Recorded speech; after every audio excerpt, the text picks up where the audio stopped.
जय शनिदेव, जय श्री राम भाइयों। आज का जो हमारा विषय है कि गुप्त धन की शक्ति नेगेटिव है या पॉजिटिव, उसके संकेत के द्वारा हम उसको कैसे पहचानें, कैसे जानें, इसके बारे में आज हम चर्चा करने वाले, विश्लेषण करने वाले।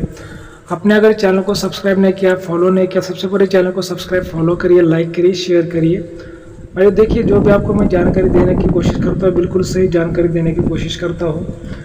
तो देखिए, जो तंत्र शास्त्र में जो गुप्त धन की शक्ति के बारे में जो कुछ बातें बताई गई है, उस पर हम आज ये वीडियो बना रहे हैं। वीडियो को पूरा देखिए, ध्यान से सुनिए। तो देखिए, गुप्त बहुत से लोगों का ये सवाल होता है, गुरुजी हमारे घर में गुप्त धन है या फिर गुप्त धन की शक्ति है, तो हमें संकेत दे रही है, तो उसको कैसे पहचाने कि भाई वो हमें देना चाहती है, नहीं देना चाहती, हमें मिलेगा नहीं मिलेगा, उसके क्या संकेत है, क्या नहीं, उसका क्या राज है।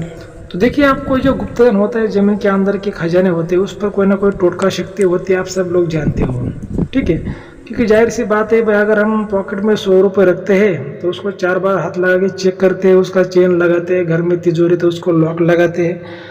तो वैसे जो धन के पहले ज़माने में जमीन के अंदर जो लोग रखते थे, तो उस पर कोई ना कोई टोटका शक्ति करते थे कि उसको कोई लेके न चला जाए, कोई दूसरा व्यक्ति।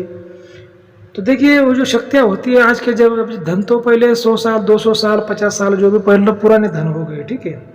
लेकिन मान लीजिए कि अभी जो किसी ने वो जहाँ पर धन है और उस पर किसी ने अभी घर बनाया है, या फिर किसी का वहाँ पे खेत है, खुली जगह है, किसी के नाम पर है, तो जिसके नाम पर जगह है उसके परिवार में वो शक्ति प्रॉब्लम देना चालू कर देती है। या फिर वहाँ पर कोई व्यक्ति रहता है, या फिर वो जमीन कोई व्यक्ति करता है, कोई खेत हो, कोई खुली ज़मीन हो, तो शक्ति उनको प्रॉब्लम देना चालू कर देती है, उनको संकेत देना चालू कर देती है। अब उसके संकेत कैसे होते हैं? कोई शक्ति सपनों के द्वारा संकेत देती है, कोई आमने सामने आकर बताती है, बोलती है, किसी को सपने में धन दिखाई देता है, जगह दिखाई देती है, सांप दिखाई देते हैं, ऐसे बहुत से संकेत उसके होते हैं, ठीक है। अभी जो हमारा जो मेन पॉइंट है जो आज का, कि वो पॉजिटिव है या निगेटिव, कैसे समझ। देखिए, पॉजिटिव का मतलब क्या होता है कि भाई वो शक्ति आपको देना चाहती है, धन आपको मिलेगा। निगेटिव का मतलब होता है शक्ति जो आपको मतलब देना तो चाहती है, लेकिन वो कुछ लेना भी चाहती है, कुछ आपका नुकसान भी करना चाहती है। तो उसकी क्या इच्छा है, क्या नहीं, वो उसको जानना पड़ता है, देखना पड़ता है। और उसकी अगर हम इच्छा पूर्ति कर सकते हैं तो करके हम उसको प्राप्त कर सकते हैं, नहीं तो फिर उसका बंधन करके उसको कहीं छोड़ देना, मतलब आपके परिवार में वो दिक्कत नहीं करेगी। तो शक्तियाँ परिवार में दिक्कत क्या करती है? निगेटिव शक्तियाँ, कि परिवार में जो सुख शांति की पूरी कमी कर देती है। घर में झगड़े, वाद विवाद, घर में दुर्घटना में लोगों की मौत हो जाना, कभी कभी एक एक घर में 4 लोग सुसाइड कर लेते हैं, कोई लोग झगड़े में खून खराबे में मर जाते हैं, घर में सुख शांति चली जाती है, काम में दिक्कत आती है, कर्जा बढ़ता है, मतलब बहुत नेगेटिव बातों को आपको फेस करना पड़ता है, ठीक है। कभी कभी किसी को संतान नहीं होती, किसी को संतान का सुख नहीं मिलता, किसी को संतान की चिंता होती है, ऐसे भी किसी को शादी होने के बाद 10-15 साल तक भी संतान नहीं होता। ऐसे बहुत से नेगेटिव प्रॉब्लम को लोगों को फेस करना पड़ता है। अभी तो धन तो नहीं मिलेगा, लेकिन शक्ति आपको प्रॉब्लम देगी, तो फिर ऐसे मामले में शक्ति को बांध के कहीं छोड़ना पड़ता है, मतलब उसका बंधन करना पड़ता है। और जो शक्तियाँ जो होती है भाई, वो देखिए, धन की शक्तियाँ होती है ना, तो वो कोई आसान नहीं होती। क्योंकि जो धन होता है ज़मीन के अंदर आपके खानदान को, तो 99% लोगों के खानदान का तो नहीं होता, किसी दूसरे के खानदान का होता है। क्योंकि पहले ज़माने में जो जंगल थे, अभी गांव बन गए, गांव के जंगल बन गए, खेत के गांव बन गए, गांव के खेत बन गए, मतलब परिवर्तन हो गया। तो फिर जो पहला जो धन किसी ने ज़मीन के अंदर रखा है, तो वो तो अभी उसका मालिक नहीं रहा, कोई दूसरा उसका, अभी दूसरे ने वो ज़मीन ले ली। तो ऐसे मामलों में शक्तियाँ जल्दी फ्री में उसको नहीं देती। संकेत तो देती है, उसकी मौजूदगी वो तो दिखाती है, लेकिन जल्दी देती नहीं है, कोई नुकसान करती है। वो जो जैसे कोई कहावत है भाइयों की, कुछ पाने के लिए कुछ खोना पड़ता है, तो वैसी शक्तियाँ कुछ ना कुछ लेती है, उसके बाद में उस व्यक्ति को धन प्राप्ति करवाती है। तो इसमें क्या होता है कि अच्छे पंडित की, अच्छे गुरु की तो पहली बात तो आपको सलाह लेना बहुत ज़रूरी होता है ऐसे मामलों, क्योंकि जो तंत्र शास्त्र होती है, जो तंत्र विद्या होती है, इसको आम इंसान जल्दी समझ नहीं पाता। अभी देखिए, अगर आपको फ्रॉड तांत्रिक मिल गया, या अगर बुरा कोई फ्रॉड गुरु मिल गया, तो वो भी आपको लूट लेगा। आपको ईमानदार गुरु पहले तो करना है।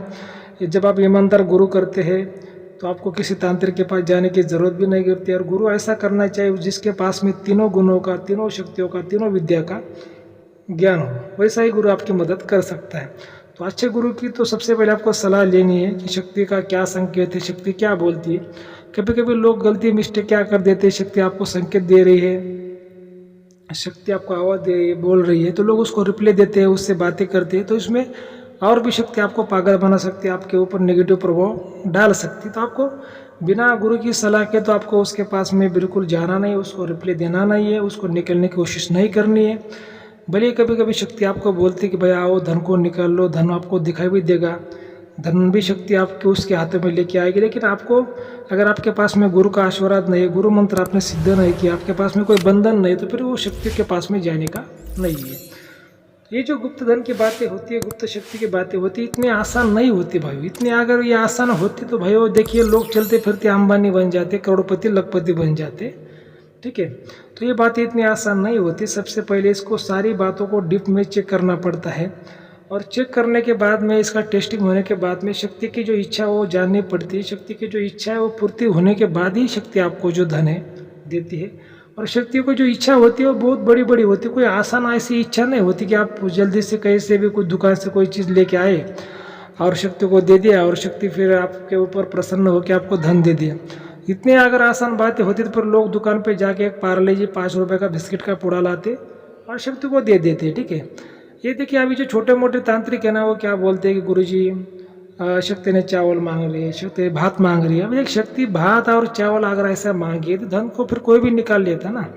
इतना 50 सालों से 100 सालों से धन वो जमीन के अंदर क्यों रहता भाई?